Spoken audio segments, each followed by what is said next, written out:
મા બાપ માટે અત્યંત ચોંકાવનારા બે કિસ્સાઓ સિવિલ હોસ્પિટલમાં ફરી સામે આવ્યા છે.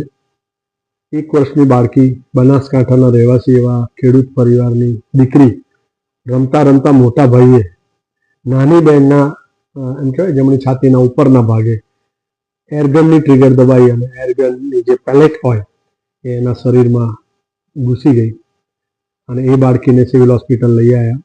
દૂરબીનથી તપાસ કરી, એક્ઝિટ વુન્ડ હતો નહીં એટલે દૂરબીનથી તપાસ કરી અને એનો વુન્ડ શોધ્યો અને મહાજહેમત બાદ, કેમ કે નાની એરગનની જે પેલેટ હોય એ ટિશ્યુની અંદર ફસાઈ જાય, એક્સરેમાં દેખાય પરંતુ એને એકચ્યુઅલમાં ડિફિકલ્ટી પડતી હોય છે પકડવા માટે, પણ અલ્ટિમેટલી એને કાઢી દેવામાં આવી અને બાળકી બિલકુલ સ્વસ્થ છે.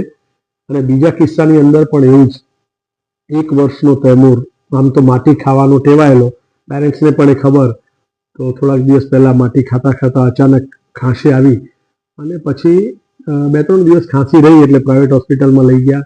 ત્યાંથી પછી એલજી અને છેવટે શારદાબેન, જ્યાં એને વેન્ટિલેટર પર મૂકવો પડ્યો. સિટી સ્કેન કર્યું તો કંઈક ફોરેન બોડી જેવું દેખાયું એટલે એમને સિવિલ હોસ્પિટલ મોકલ્યા.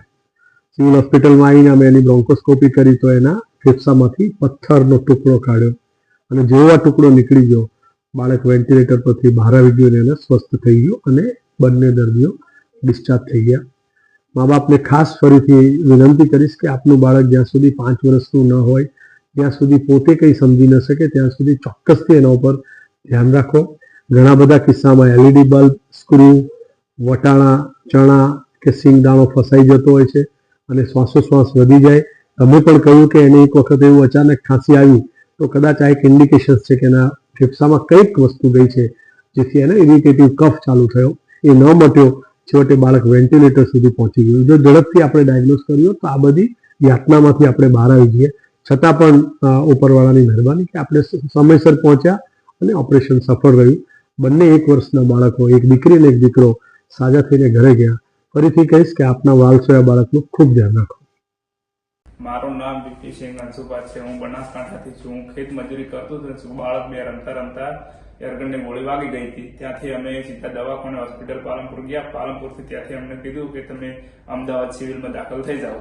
અમે અમદાવાદ સિવિલમાં દાખલ થયા. ત્યાં અમારે સીટી સ્કેન કર્યું અને ત્યાંથી અમને બાળ સર્જરી વિભાગમાં અમને દાખલ કર્યા. પછી અમારા બાળકને ઓપરેશન કર્યું સારી રીતે એવું, અને બાળકને સારું છે. અને મારા બાળકને ઓપરેશન કરીને સાઈડમાં નળે મૂકીને એરગનની ગોળી કાઢેલી છે.